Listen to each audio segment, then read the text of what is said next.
오늘 우리가 이 새벽에 읽은 예레미야 29장 24절로 32절 말씀을 보면은 제사장 스바냐에게 한 장의 편지가 도착을 합니다.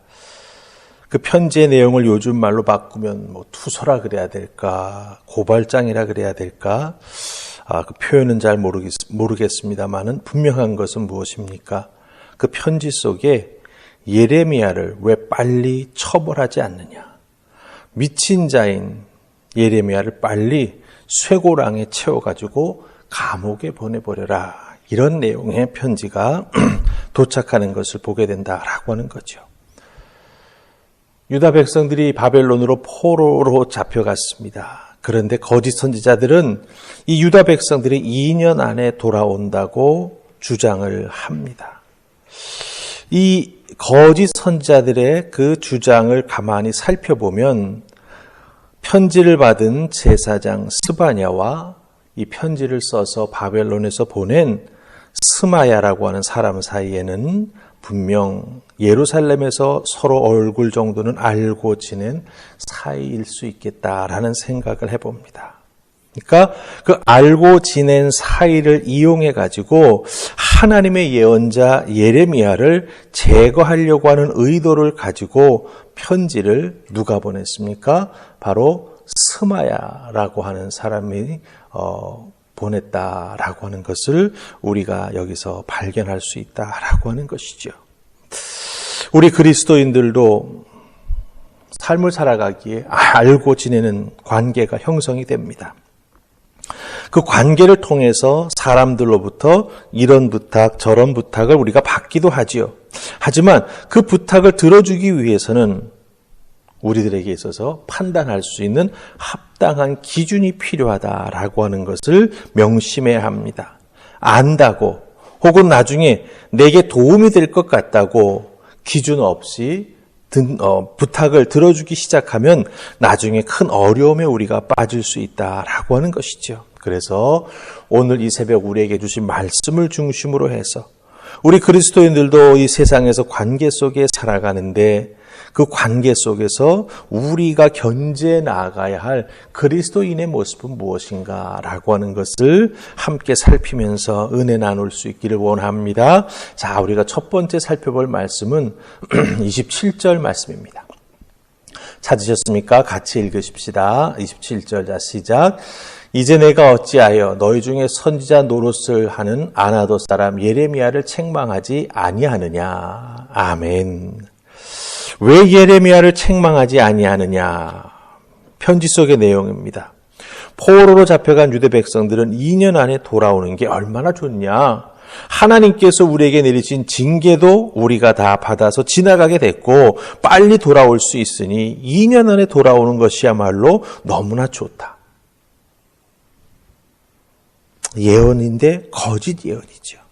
그러나 그 말 속에 들어있는 그 달콤한 표현을 너무나 좋게 생각하고 그것이 그대로 이루어질 것을 믿게 된다라고 하는 것입니다. 그런데 여러분들, 그 편지를 받은 스바냐는 제사장입니다. 예언의 말씀 속에 담겨져 있는 하나님의 뜻을 분별하고 그 뜻에 따라서 순종하는 행동을 해 나아가야 하는 사람이 특별히 제사장인 스바냐의 믿음의 책임이 된다라고 하는 것이죠. 그렇기 때문에 하나님의 말씀의 뜻을 분별하고 순종해 나아가는 것, 그것 이외에 그 어떤 것도 사실은 그 부탁을 들어주는 고려의 대상이 되어서는 안 된다라고 하는 것입니다. 잘 아는 사람이 부탁하니 그게 하나님의 뜻일 거야. 글쎄요, 그게 바른 판단일까요? 아닙니다. 그러기에 더욱 신실하게 하나님을 의지하고 더욱 깊이 하나님 주신 말씀을 묵상하면서 믿음으로 곱씹어 보면서 이 상황에서 하나님께서 이 말씀을 주셨는데 이 말씀을 통해서 나에게 하나님께서 무슨 음성을 들려주십니까? 그 하나님 말씀에 집중하여 묵상하면서 하나님의 음성을 온전하게 드러내야 하는 것, 듣고 깨달아내야 하는 것, 그것이 우리 믿음의 사람들이 해야 될 모습이 된다라고 하는 것이죠. 따라서 우리 그리스도인들에게는요, 구별할 수 있는 틀이 있어야 합니다. 누군가가 무엇을 부탁합니다. 부탁하니 무조건 받아준다. 아니라고 하는 것이죠. 그 부탁이 어떤 것인지 판단하고 내가 행동할 수 있는 근거를 마련할 수 있는 구별의 틀이 필요하다라고 하는 것입니다. 만약 한번 타협해서 그 잘못된 부탁을 받아주게 되면 그 첫 번 타협을 통해서 또 다른 타협을 해야 하는 상황에 우리가 직면할 수 있게 된다라고 하는 것이죠. 물론 이 새벽에 그 우리가 분별해야 되는 틀, 구별해야 되는 틀이 무엇인가를 다 말할 수는 없지만 분명한 것은 무엇입니까?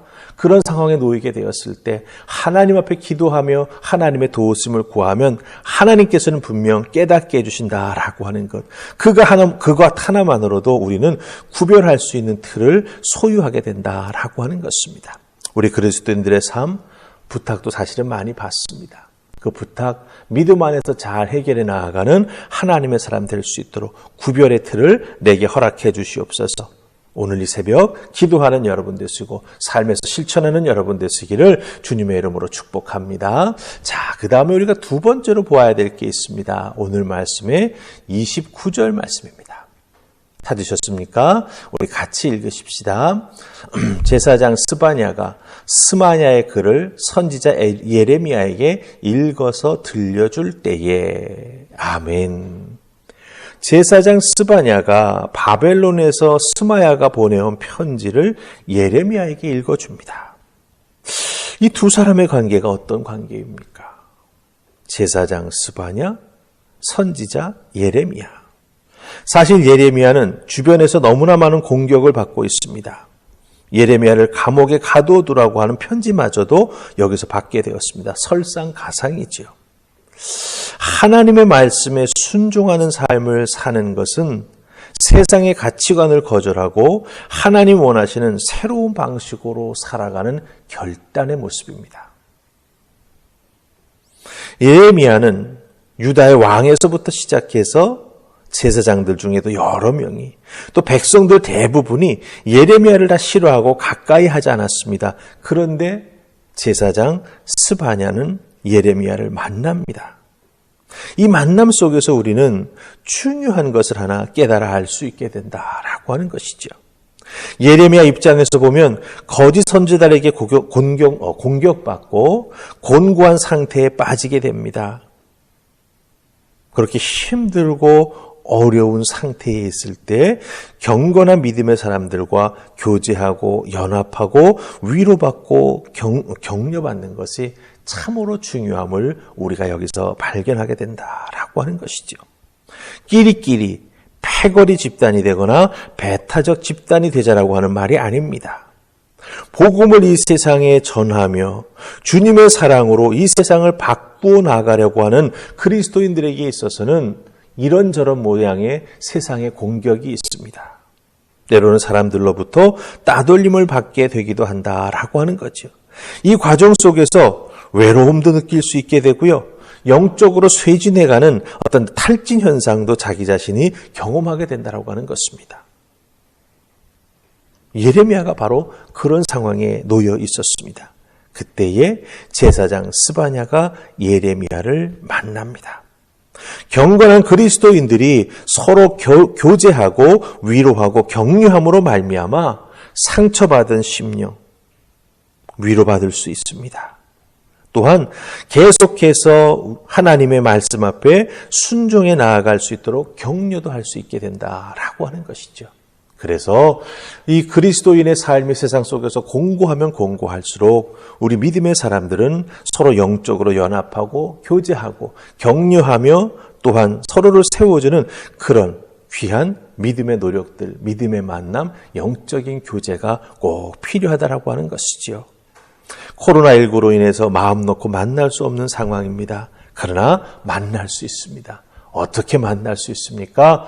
성령이 하나 되게 해주신 은혜를 통해 기도함으로 만날 수 있습니다. 또한 하나님께서 왜 우리들의 삶에 이 세상에 눈부신 기술의 발전을 허락해 주셨겠습니까? 이제는 온라인을 통해서 얼굴과 얼굴을 맞대고 실시간으로 만날 수 있습니다. 1대1로만 만날 수 있는 게 아니라 여러 사람이 한꺼번에 만날 수 있습니다. 이 만남을 통해서 우리는 서로를 격려하고 믿음 안에서 온전히 서나가자고 서로를 위해서 기도할 수 있습니다. 상처받은 심령 위로할 수 있고 계속 하나님 말씀 듣고 순종해 나아가자고 우리는 영적으로 손에 손을 잡고 함께 걸어갈 수 있다라고 하는 것이죠. 여러분 기억하십시다. 이 세상은 우리를 향해 공격합니다. 이럴 때일수록 영적으로 깨어 있어야 합니다. 내가 이 세상에서 어떤 기준을 가지고 살아가야 될까도 생각해야 될 것이고 또한 힘들고 어려운 그리스도인들과 함께 어떻게 내 믿음의 발걸음을 맞추어 걸어갈 것인가라고 하는 것도 우리가 고민해 보아야 될 믿음의 숙제가 된다라고 하는 것이죠.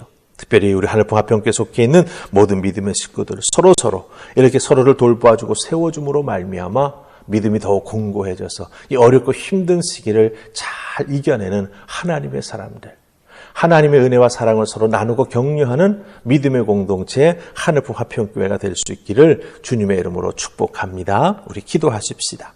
좋으신 하나님, 은혜 감사합니다. 주신 은혜 가운데 오늘도 이 새벽 하나님 말씀을 통하여 위로받습니다. 이 세상 관계 속에서 내가 어떤 판단을 해야 될지 하나님 구별할 수 있는 믿음의 틀을 허락해 주시옵소서. 특별히 외롭고 힘든 상황에 놓일 때도 있습니다. 그럴 때 서로 위로하고 서로 격려해 줄 수 있는 믿음의 식구가 옆에 있음을 기억하게 하시고 서로 격려하고 연합할 수 있도록 영적으로 연결시켜 주시며 또한 얼굴과 얼굴을 맞대고 서로 위로할 수 있는 귀한 하늘의 은혜도 더하여 주시옵소서. 아버지께서 오늘 우리 하루의 삶 속에서도 함께 동행하시고 위로해 주시고 축복해 주실 것 믿고 예수님 이름으로 기도하옵나이다. 아멘.